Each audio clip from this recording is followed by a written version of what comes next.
Welcome back to the Full Force Fathers podcast. Dave, I am so excited.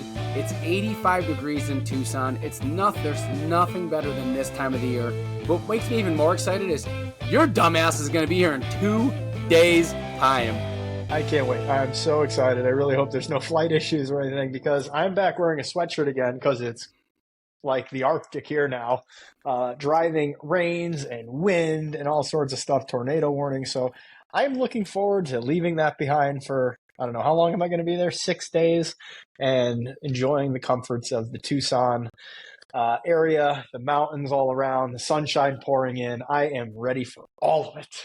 I'm so excited. And I get to see you guys and more your family, but I get to see you too. So I'm pretty excited about that. I didn't tell you the secret until we're on air. You have to help me put a camper window in.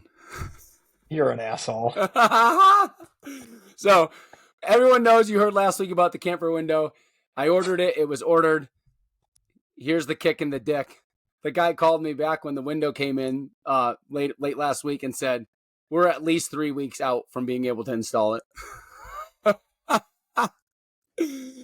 So Dave, how excited are you? This is why I hate camping. I hate campers. I hate all of them. This is why. Well, you know, your father listens to this show. You don't curse like that. We love camping. Your dad loves to camp, so don't be cursing. You guys do love camping. I'm not in the you guys there. I don't love camping. Not my thing. Not my thing. I told you to get a piece of plywood, cut a nice piece of plywood, get some weather stripping, put that around, paint the outside the same as the camper, and on the inside, you put a nice picture of whatever just brings you peace. For me, it would probably be a nice beach setting, look out like I'm living on the side of the ocean every day. How fucking perfect is that? I mean, are you serious? That'd be amazing. Hey, good thing though, budget-wise, let's tie it all up. It actually was $40 less than expected, the window, so that's a good thing. So I saved $40. Wow. $40, that's pretty good. That's like a gallon of milk and half a tank of gas. Hey, gas is over $4 a gallon in Tucson again, by the way. So remember, people, remember Bidenomics. Works perfect. Build back better, baby. The saying doesn't even make sense. Yeah. Build back better. It doesn't make sense that the economy doesn't make sense either. Hey, this is not an episode about the economy. We're going to talk money today. It actually is a complete money episode, which I'm excited to talk about. But I did just see a liberal news article a couple of days ago that said Biden touts the greatest economy in the world, while Trump says it's a cesspool, and why Biden's right. And it literally says that the United States economy is better than any other economy. Well, no shit. Our worst economy is still better than any other economy in the world, you dumb fucks. Pardon my French. Oh my gosh, these people are pathetic. Yeah, they really are. But anyways, so today I want to talk money. Yes. You know, as you know, we've been really getting back into the content and so much. You know, listen, we like talking about current events and all that other good stuff, but we need to get into the Full Force Fathers content and get it, like, grip it. And today I want to talk about money and a couple of different stories about money.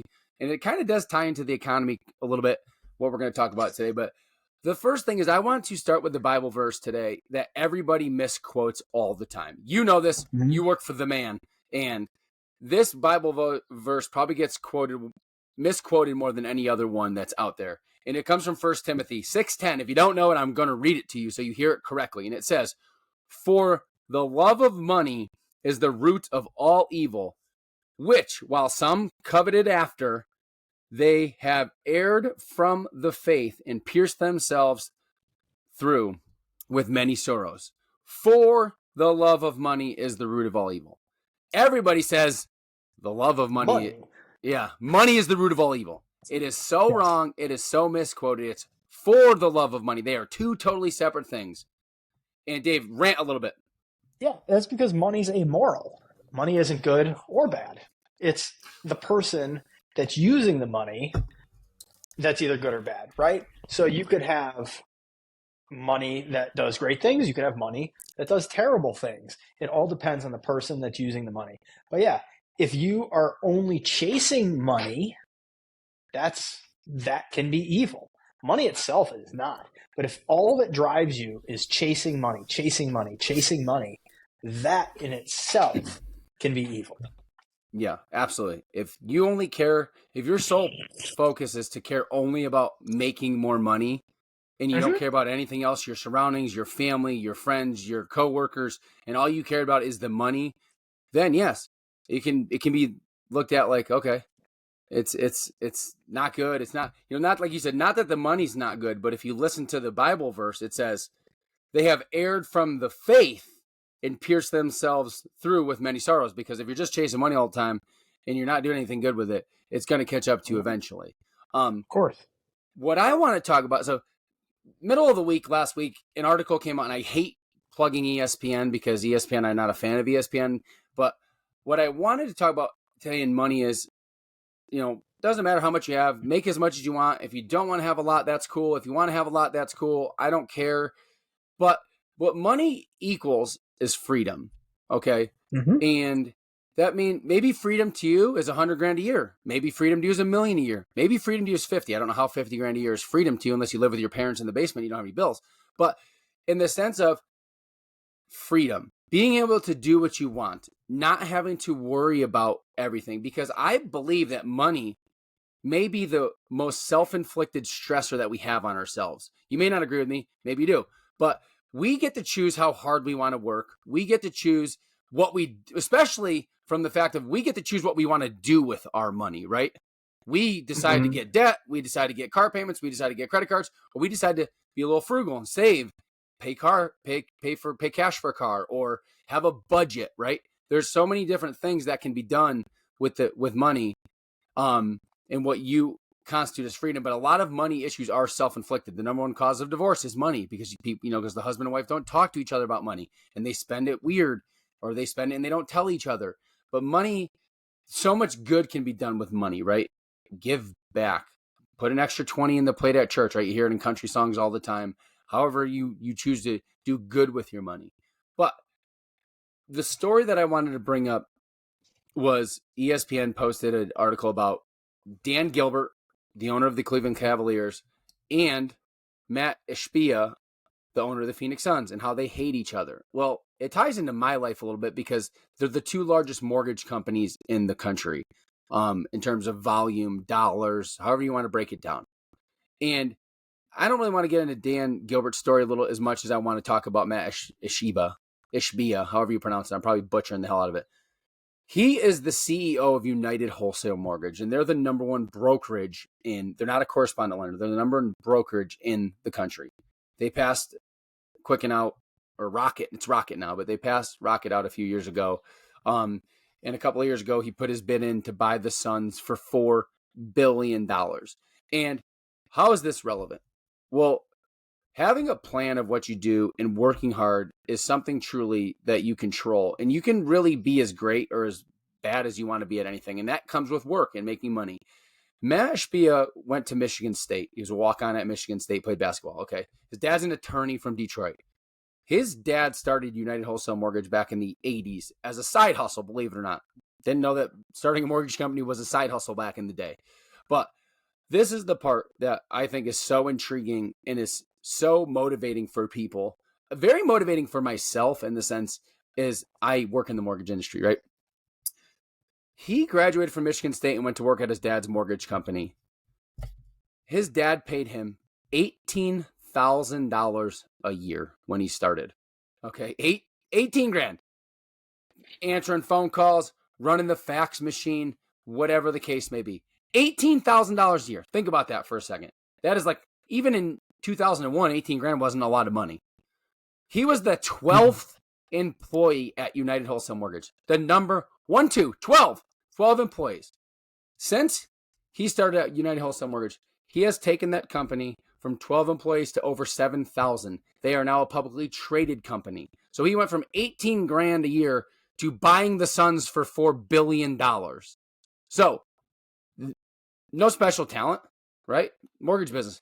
But he probably had more motivation and more drive to do better than the generation before him. And it just proves to you what you can do if you just freaking put your head down and work. Andy talks about it all the time. It's not going to be easy. It's not going to be a straight line. Entrepreneurship is not for everybody. I get that. But don't tell me that you can't make a good living for yourself and for your family as a full force father if you can't look at this guy's story and say he went from 18 grand a year in 20 years to being the number one mortgage brokerage in the country, and now he's worth like $7 billion.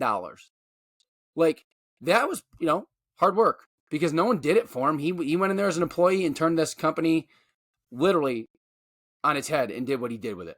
And I just think that story is so motivating, especially to someone like me who's in the mortgage business. Yeah, no, for sure. At the end of the day, though, and you kind of touched on it very briefly, entrepreneurship isn't for everybody. I think that's obvious. But one thing that doesn't make a difference who you are, what you do, the field that you're in, whether you're an entrepreneur or not, is how hard you work at doing what you do. We talked about this before. You need to be the best at whatever it is you do. So it might be this guy taking a mortgage business as the 12th employee from his dad and turning it into the biggest mortgage company in the world. Or it could be you working inside of your business, being the absolute best employee in your business and rising to the top of that business, whatever that may be. Yeah, the numbers won't be the same. You're not going to be worth $7 billion, but maybe you're the second or third highest paid person at the company that you're at. Maybe you're the next in line. You're an intrepreneur. Those are just as important as entrepreneurs in this world. We need people that can go into companies and make companies excel, make more profits. And if you do that, you're going to make a shit ton of money doing that. And that just comes from work ethic. It comes from being able to do the job, without being told how to do it. You just go in, you figure it out, you solve problems, and you continue to dominate in whatever space you're in. And again, you don't have to be an entrepreneur to do that. You can do that as an intrapreneur. And I think that is open to everybody. Yeah, for sure, it's open to everybody. And even it's funny because Andy's email came out, and I don't know if you read his email this morning. And it was like, hey, solve, it was aimed at entrepreneurs or intrapreneurs, no matter how he is. It says right here, and if it's about money, right, and you want to make more money, it says when you solve problems, number one, you make more money. But when you solve, this is for intrapreneurs, if you solve problems without any direction from your superiors, you can write your own check. So if it's money that you want and you want to become successful financially, you're right. You don't have to own your own business. You can work anywhere and work your way up. Whether you have a retail job and you start by stocking shelves and you work up to become the CEO of a grocery store, or you work at a company as an accountant and you just do really good work and you work your way up to being on the board of the accountant firm. You never have to own these businesses or have started them from scratch. You could do this by, like you said, hard work, work ethic, how much you're putting in, in the effort that you give every single day. And, and I think as a full force father, it's our requirement. It's a duty of us to, I think, like you said, you and I both didn't grow up poor. We didn't grow up rich. You know what I mean? But it's the way that I look at it, it's my job to give my kids a better life than I had. And unfortunately, you can't do that unless you take financial success seriously and you make enough money. Because as a mortgage loan officer, right, it is so difficult right now to purchase a home. Okay. Let's just be completely real and honest. It is virtually impossible to buy a home right now unless you are either debt free or you make a lot of money. Okay, the middle ground of home purchases are gone. Like that's gone. It's a new era that we are upon. Rates are in the 7s as the time of this coming out. They may go down, and but they've been fluctuating. But rates are in the 7s. So unless you make a lot of money, your middle class home is no longer affordable for the middle class citizen. I think it's done on purpose, but that's neither here nor there. We're not talking conspiracy theories and tinfoil hats. But what I'm saying is, if you want to just be able to own a home so your kids have a solid foundation and a roof over their heads, you have to take money seriously. You have to strive to make enough money, or you have to strive to get out of debt. Now, would it be great to do both? Yes, but one step at a time. Work your debt off, work the snowball, get rid of the debt, buy the house. Or take your income up a notch and work harder to bring your income up so you can purchase the home. Because I see it every day. Your home purchase is the largest purchase you're ever going to make in your life. Okay. For most people, it's the biggest purchase. And the amount of people that no longer can do that because of those two situations, either they don't make enough money or they have too much debt. And that's a very hard conversation that I have with more people than I'd like to admit these days, is you're just not ready. You're just not there. Rates aren't in the 2s anymore, or the 3s, or even the 4s. And when they are in the 2s and the 3s and the 4s, you're modest middle class, even with some debt, you can squeak by and get in a house. The American dream is to purchase a home. But right now, with rates in the sevens, it's impossible. It is literally impossible. I know customers of mine that make a lot of money and they still struggle to buy a home because of the unaffordability. Yep. Yeah, no, it's 100% accurate. One of the things that drives me absolutely bonkers that I hear is when people say, money won't solve all your problems. Money, it ain't gonna make a difference. The more you have, you know what it does though, is it changes the problems that you have. It goes back to that freedom thing. Having enough money and being in a secure place where you have freedom, it changes the problems that come your way. You don't have to worry about how you're going to pay for groceries this week. You don't have to worry about you don't have enough money to be able to have somebody come and watch your kids so you can go out with your wife on a date night. You don't have to worry about how you're going to pay the air conditioning bill this year. You have different problems that come up in your life. No, money won't solve all the problems, but it's going to take some of those ones that just destroy us. Like you said, it's the leading cause of divorce in America, money problems, money fights, because people don't have enough of it where they can manage it. So you got to have enough money, plus you have to manage it well enough. You have to be a good steward of it. Those two things have to go together. You can make a shit ton of money and be a terrible steward of the money, and you're still going to have the same problems you had if you had significantly less. So those two things have to work together, but it changes. Money gives you that freedom. It changes the problems that you have to face every day and takes some of those ones that the majority of Americans face every single day and at least limits them or puts them to the side. Yeah. And it's, and I think not to say the same thing again, but everybody's view of how much money they want is different, right? Like maybe you're a single person and you're not a dad and you can make 75 grand and you have no debt and that's enough for you. Right? That's okay. There's absolutely nothing wrong with that. And maybe, we used to say in the car business, maybe your monthly nut is 6 or 7 grand and you need to make more money. Right. But that's where the debt comes into it. But I saw something online the other day and I wanted to bring it up. And it was, because we knew we were going to have a money discussion today. And for me, I don't need to be Matt Ishbia, right? I don't need to own the largest mortgage company in the world and be worth $8 billion. Would it be cool? Hell yeah. It'd be fucking awesome. I wish I was worth $8 billion. You know what I mean? But once again, $8 billion comes with 8 billion problems, right? But I saw something the other day, and I think you would like this. It was a post that a guy made, and he said, I'm not chasing money to become the richest man in the world. I'm chasing money to just be able to do whatever I want and not have to stress. And it was a picture of him and his son golfing. His son was maybe 5 or 6 years old. And he said, I want enough money to give back to my church and to help those in need. He said, but I want enough money to be able to go golfing on Thursday and not give a fuck. He said, and not worry about financial stress if I'm not in the office, or not worry about financial stress that, oh shit, if I go golfing, I'm not going to be able to buy groceries this week. I just want enough to be able to spend more time with my kids and do whatever the hell I want and be a good person. And that hit home for me because, man, let me tell you, I don't have a son. You do. And Bryce is a little athlete. He loves having fun with you. But if I could just say on a Thursday, hey, Finley, you and I, we're just going to go to the fucking gym. We're going to shoot hoops. We're going to go get lunch. And I don't have to worry about what I'm missing because financially I'm not worried about today. Like that to me is enough successfulness or success in my life to be able to just say, Andy and I are taking the day off today. We're going out to lunch. We're going to go shopping. We're going to come back home, pick up the kids from school. Like in today's economy, that is so hard to do. But like you said, if you control the work ethic and you control the drive and the passion and you plan, that's the other thing we got to talk about here. To become successful with finances, it takes a plan. It takes a budget in your household. Number one, that is the number one. You need a budget in your house because if you just spend money like it's water, you don't know where it's going, it's gone. You need to have a budget. Number two, you have to have your days planned out. Whether you are a 9-to-5 employee or you own your own business and run your own business like I do, your days have to be planned out because if you want to make that money, you have to know how you're going to make money, right? I need to know how I'm going to make more loans to make more money so I can take Andine on a date at noon on Thursday. You know what I mean? So, but it starts at home with conversations with your spouse, with your kids. A lot of times with kids, like I had to tell the girls the other day, they wanted to go out. It was like a random evening. And they're like, Dad, can we go here to Nautical Bowls up the street?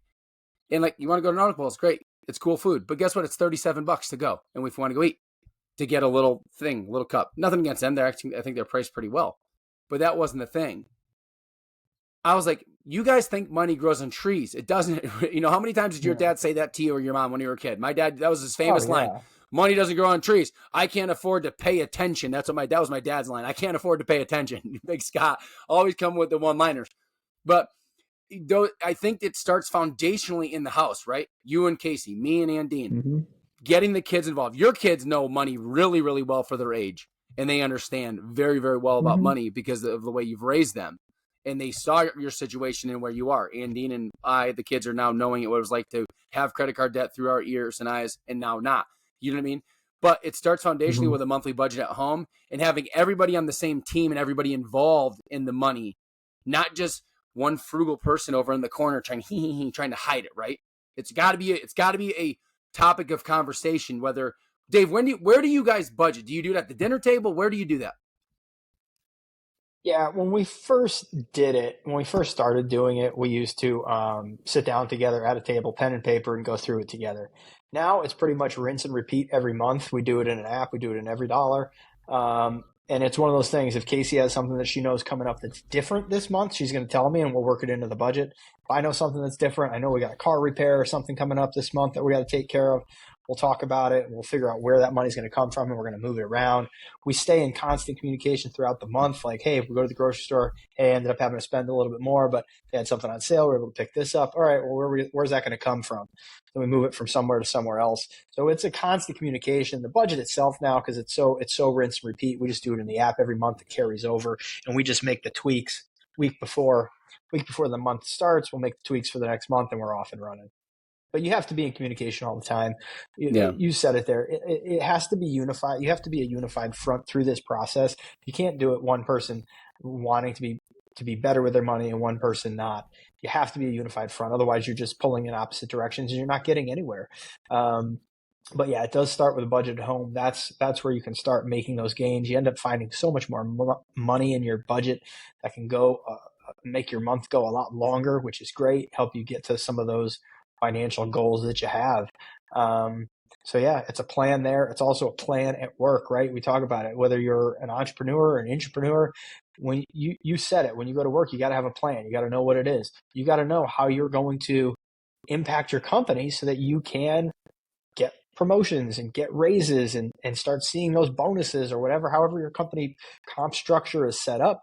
You need to work towards that. And it's by bringing your best every single day, whether that's your full-time job or your part-time job. If you're stocking shelves at night, be the best freaking person at stocking shelves, because I guarantee your supervisor will see it. Your leader will see it. And you're going to end up getting a raise. You're going to end up getting better hours. You're going to end up getting these different things that are going to make your life better just by bringing it all the time. When you're at work, don't be on your phone all the time. Be focused on work. You know, when somebody goes by, make sure that they know you're working hard, you're solving problems, you're speaking up in meetings, you're talking to people, you're giving ideas, you are the one that people think of when they're like, well, we got this opportunity, who's it going to go to? You want your name to be the one that people bring up all the time. And that's how you do it. You can't just hope and pray that somebody's going to recognize you sitting off on the side, playing video games in between meetings and hope that you're going to be successful. You're just not. So there needs to be a plan across your entire life. Yeah. It's funny that you say, because you actually just hit me hard with a couple of things that you just said. And I know this is me being honest, and that's the whole point of being Full Force Father. Me being in a commission-only based sales job, there's ebbs and flows, right? You make a lot of money, you make less money. There's months where you do good, there's months you don't. My overarching goal is to make sure it stays nice and level with a steady uptick. Up and down sucks. But two things that you just said hit me because I'm guilty of them. And I'm not as guilty of them as I used to, but you know this. What happens when you work in a job like I do, you end up having so much more free time than you think, right? And two things I was guilty of.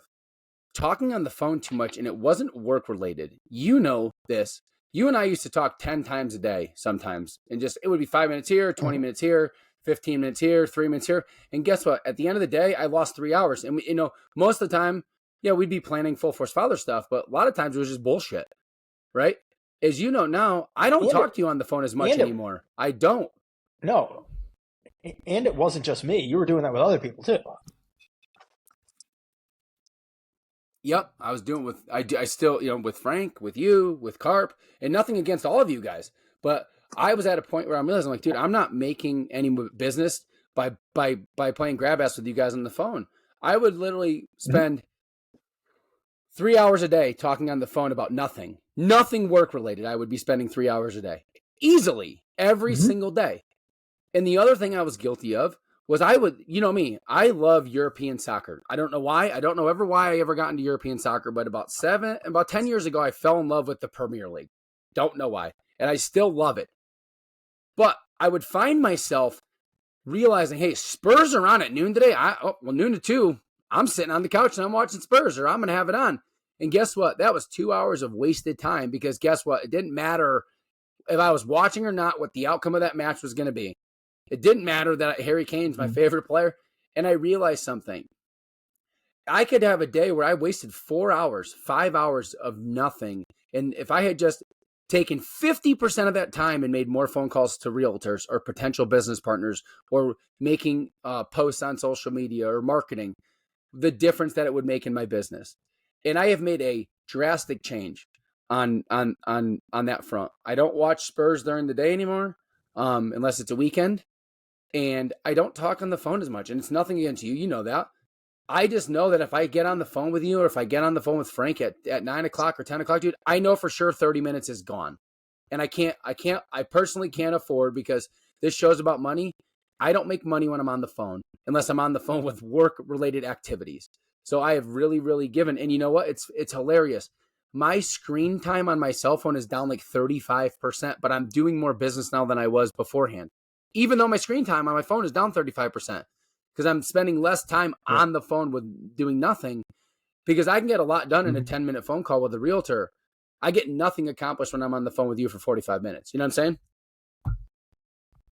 Well, I mean, you get some good ideas every once in a while. I Yes, wouldn't say yes, that yeah. it's completely worth it.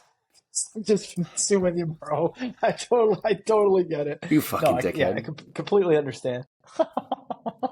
And Ugh, but hey, what? listen, we are two different people, right? Anyways, You are so in money guy.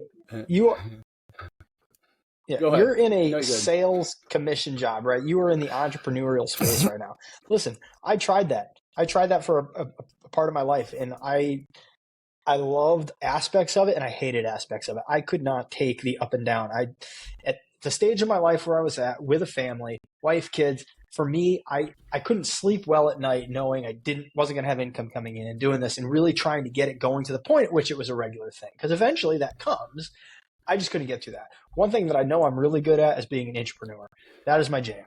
I did that very well in my first career, and I'm expecting that I'm going to do it really well in the second part of my career moving forward. And that's something that I just really love to do. So when I get in there, man, I am all in, heads down, getting the job done, making sure I am delivering the best value for what it is I'm doing.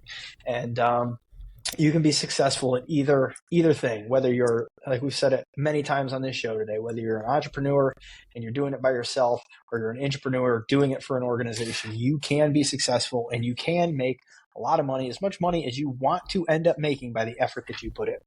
Yeah, absolutely. And to wrap up the money aspect of the show before we go to the fun part, even though I think that I love having these conversations, you need to decide what you need. Number one, have a goal, write it out, look at your expenses, make your budget, look at your family and say, have that hard look. Like our very first episode we ever did with Full Force Fathers is that you got to look in the mirror and own it. What do you want your family to have? And then you have to go get it. Yep. And you have to do it the right way, and you have to give back. And listen, when you do it, it reciprocates 100% of the time. If you do right by people, they will do right by you. And it's just an Yep. absolute fact. The better you do will have a 100% compound effect on everything that you do in your life, and how people treat you and how you treat people comes back 100%. It is 100% reciprocal in the relationship. So write it down. What do you want from your money goals, right? It's a goal. We talk about goals a lot. What are you looking for? Is it $5,000 a month? Is it $10,000 a month? Do you want a new house? Is there a lump sum of money in the bank where you'll feel financially free, where you can say, hey, I'm going golfing on Thursday and I don't care? Whatever it is, you need to make it known Mm-hmm. and say it out loud and make a plan. So moving on to part 2, Dave, you're going to be here in 2 days. What's your itinerary Yes, going to look like sir. while you're here? What's your itinerary? I need to know it. You need to know it. Well, Casey's working on most of the itinerary. But for me, Thursday, you're picking us up from the airport, and we're using one of your cars, so that's great. So looking forward to that.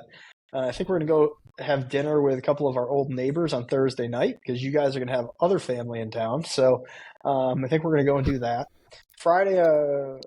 Friday morning, you and I are going to get some kind of a ridiculous workout in somewhere. I can just imagine. Looking forward to that. I'm going to go see the witch doctor on Friday morning, which is going to be fantastic. She's going to straighten my body out, which will be wonderful.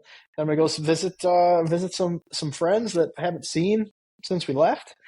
And then that's it for Friday. And then I'm just planning on hanging with you guys the rest of the time. I don't know. Going to have to go see a couple other folks here and there sprinkled throughout the weekend. I just haven't made those plans yet.